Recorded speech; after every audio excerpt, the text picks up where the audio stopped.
Good morning, everyone. My name is Sharon. My name is Rishita.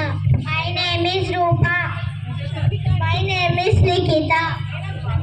Class from second grade. మతమేల గతమేల మనసున్న నాడు హితమే